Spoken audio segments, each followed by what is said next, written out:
Hello, good morning. So kahapon nga walang pasok. By the way, request nga pala to ni Ma'am Gretel. Pero hello ma'am, kung nanonood ka, sana nabigyan ko ng justice yung pagbabody paint. Nagpasa kasi siya sa akin ng isang artist, pero sobrang galing nung pinasa niya na artist. Sabi niya, baka daw kaya ko.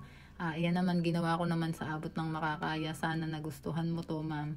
Tapos ayan, nag-ano na nga tayo dyan, nag-outline, tapos nagkulay din tayo. Struggle is real kasi nga first time ko uli siyang gagawin, although nagawa ko na siya nung mga dati pa, kaso nga lang mahirap talaga pagkasama pati yung katawan mo kasi usually di ba yung mukha lang yung pinipaint ko, tapos time consuming din to kasi yung mga details niya isa-isahin mo, tapos ayan yung mata, isa sa mahirap siyang gawin kasi nga maliliit. Cartoons pa to, lalo pa kaya yung talagang mga totoong tao na idodrawing na masyadong ma-details.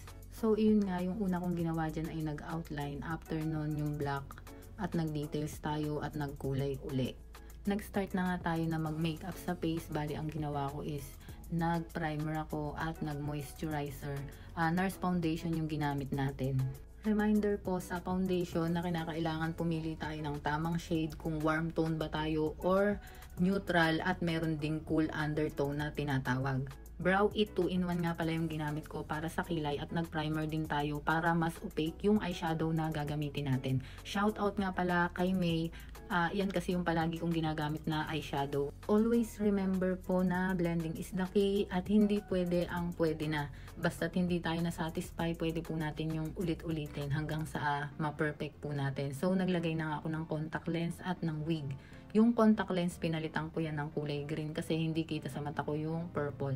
So, hope you like it guys. Kung nagustuhan nyo po, pwede nyong i-like, i-share, at mag-follow na rin po kayo. God bless all.